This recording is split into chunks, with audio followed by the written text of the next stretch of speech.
It was 12:14 in the morning on September the 26th, 1983, and the world almost ended. Not because of a war, not because of a political decision, not because anyone wanted it to, but because a satellite misread a cloud, and one exhausted, overlooked, deeply unhappy man decided not to trust the machine.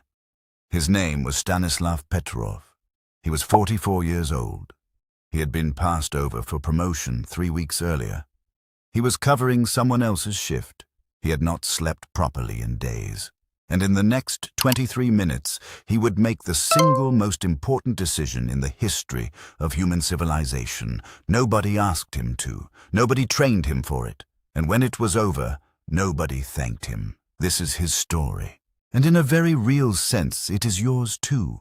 Because you are only alive right now because of what he chose to do in a bunker outside Moscow on the worst night of his career. To understand what happened that night, you need to understand the world Stanislav Petrov was living in. 1983 was not a normal year in the Cold War. It was arguably the most dangerous year since the Cuban Missile Crisis of 1962. The relationship between the United States and the Soviet Union had collapsed to a level of mutual hostility that frightened even the most hardened military analysts on both sides. Ronald Reagan had called the Soviet Union an evil empire in March of that year. NATO was preparing to deploy Pershing 2 ballistic missiles in Western Europe, missiles that could reach Moscow in 6 minutes. The Soviet leadership, increasingly paranoid under the ailing Yuri Andropov, had launched a massive intelligence operation called Operation Ryan, specifically designed to detect early signs of an American first strike. The KGB was watching everything. Soviet military commanders were operating on hair-trigger alert. Everyone on both sides knew that in a nuclear exchange, the side that launched second would not exist long enough to regret it. So the pressure to launch first, if any sign of attack appeared, was not paranoia. It was military logic. It was doctrine. It was the system. And the system had a serious problem. The Soviet early warning satellite network was called OKO. It had been operational since 1972. Its job was simple. Monitor the territory of the United States for the heat signatures of ballistic missile launches and relay that information instantly to the command center at Serpukhov 15, a secret bunker about 100 kilometers south of Moscow. In theory, it was the most sophisticated early warning system ever built. In practice, it was plagued with technical problems from the beginning. The satellites struggled to distinguish between genuine missile launches and certain atmospheric conditions, specifically sunlight reflected off high-altitude clouds at particular angles. Engineers had flagged this problem. Reports had been filed. The issue was known at every level of the Soviet military technology establishment. And the system had been deployed anyway, because the political pressure to match American capabilities was more powerful than the engineering concerns about whether those capabilities actually worked. Stanislav Petrov knew this. He was not a simple operator. He was a trained engineer who understood the system's weaknesses at a technical level. He had spent years working with OKO. He knew what it could do, and he knew what it got wrong. On the night of September the 26th, he was at Serpukhov 15 not because it was his shift, but because a colleague had called in sick. He was a replacement, a stand-in, the man who happened to be sitting in the chair when history arrived. At 12:14 a.m., the alarm went off. Not a warning, not a preliminary alert. The full alarm. Sirens, flashing red screens, and on the main display, a single word that had never appeared before in a real-world operational context. The word was launch. The system was reporting that a single American intercontinental ballistic missile had been launched from the United States and was heading towards Soviet territory. Petrov looked at the screen. He picked up the phone to report upward through the chain of command, as protocol required. And then he stopped. Because something felt wrong. One missile. The Americans had thousands of warheads. If they were going to launch a first strike, the only scenario this alarm was designed to detect. Why would they send one missile? A single missile could be intercepted. A single missile could not start a war. A single missile made no strategic sense whatsoever. Petrov knew enough about American military doctrine to know that a genuine first strike would not look like this. It would look like everything, all at once. This looked like a mistake. He reported it as a false alarm. Then the system reported a second launch, then a third, then a fourth, then a fifth, 5 missiles, incoming. Estimated impact time, 20 minutes. Every screen in the bunker was showing the same thing. Every automated system was confirming the same data. His staff were looking at him. The protocol was clear. A confirmed launch detection required immediate escalation to the Soviet High Command, who would then have the authority to authorize a retaliatory strike. The entire system, the doctrine, the chain of command, the decades of Cold War military planning, was designed to move faster than human hesitation, because hesitation in a nuclear exchange meant losing. Petrov was the hesitation. He was the one human being standing between the automated logic of mutually assured destruction and the phone call that would end the world. He reported it as a false alarm. For 23 minutes he sat in that chair while every instrument around him said he was wrong. His staff thought he was wrong. The system thought he was wrong. Protocol said he was wrong. And Petrov sat there, sweating, shaking by his own later account, holding a telephone in one hand and a logbook in the other, and he kept saying false alarm. The missiles did not arrive, because there were no missiles. The Oko satellite had malfunctioned exactly as the engineers had warned it might. A rare alignment of sunlight, high-altitude clouds, and the satellite's orbital position had created heat signatures that the system interpreted as missile launches. 5 phantom missiles, 5 false alarms, each one confirmed by a system that was not capable of admitting its own error. The most sophisticated early warning network ever built by the Soviet Union had come within one man's judgment of triggering a nuclear war. When it was over, Petrov filed his report. He noted the false alarm. He noted his decision. He noted the technical failure of the Oko system.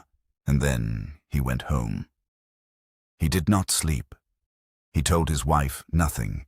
He sat in his apartment and he shook. He later said he felt completely hollowed out, not heroic, not relieved, empty, like something enormous had passed through him and left nothing behind. What happened next is the part of this story that nobody talks about. Petrov was not celebrated. He was not promoted. He was not given a commendation or a medal or any formal recognition of what he had done. Instead, he was quietly reprimanded. Not for the decision itself. The military investigation confirmed that his assessment of a false alarm was correct. He was reprimanded for his logbook. In the chaos of those 23 minutes, he had failed to properly complete the duty log as regulations required. That was the official response of the Soviet military to the man who had just prevented nuclear war. A written reprimand for incomplete paperwork.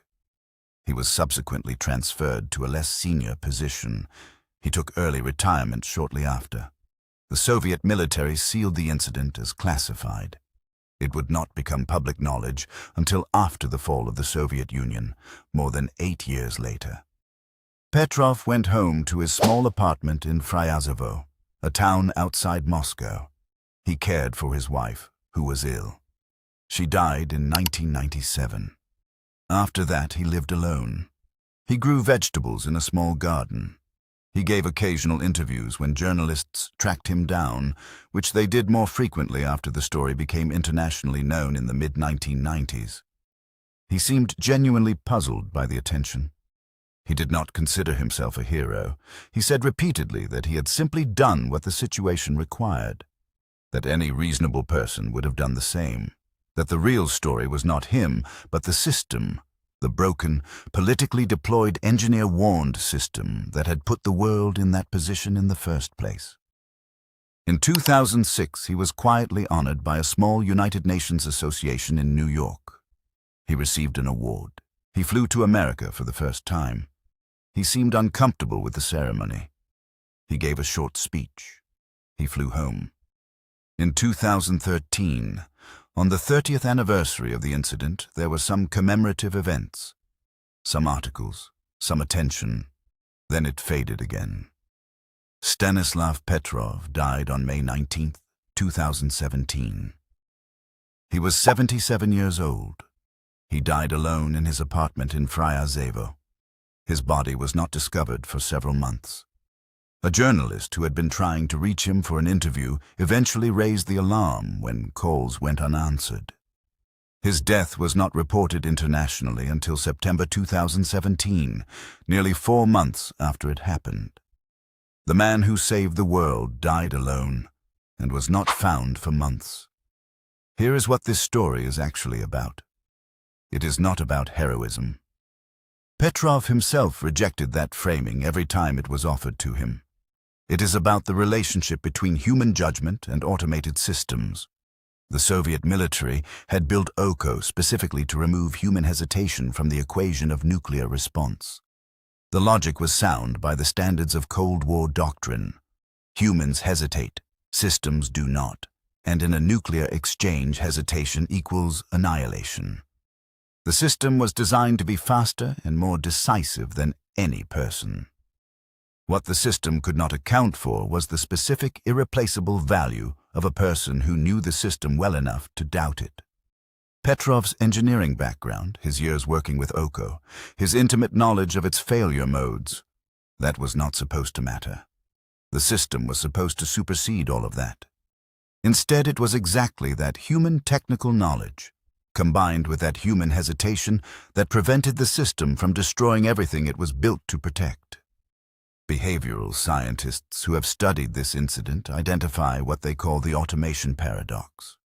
The more sophisticated and reliable we make automated decision systems, the more catastrophic the consequences when those systems fail. Because we have designed humans out of the loop, we have removed the hesitation we considered a weakness, and when the machine is wrong, as machines sometimes are, as the OKO satellite was definitively wrong on September 26, 1983, there is nobody left in the chain who has both the authority and the knowledge to say stop. Petrov was an accident, a scheduling accident, a sick colleague's accident. The system did not put him there because it valued his judgment. It put him there because someone called in sick, and that accident, that completely random piece of human scheduling chaos, is the reason you are alive to watch this video. Think about that. Not abstractly. Specifically, every person you have ever loved. Every experience you have ever had. Every morning you have woken up and the world was still there. All of it passed through a single point on the night of September 26, 1983. A bunker outside Moscow. A malfunctioning satellite. A man who hadn't slept properly in days, who had just been passed over for promotion, who was covering someone else's shift, who picked up the phone and said false alarm, and meant it, and held it. For 23 minutes, while every instrument around him said he was wrong, he was not a hero by his own account. He was an engineer who trusted his knowledge of a broken system more than he trusted the broken system itself. The world has never properly thanked him for it. The world, for the most part, still does not know his name. Stanislav Petrov. Say it once. Remember it. Because he remembered something far more important on your behalf. He remembered that the machine was capable of being wrong. And he was right. If this is the kind of history you came here for, subscribe to Doc Meridian. The next story is already waiting, and it is just as close to home.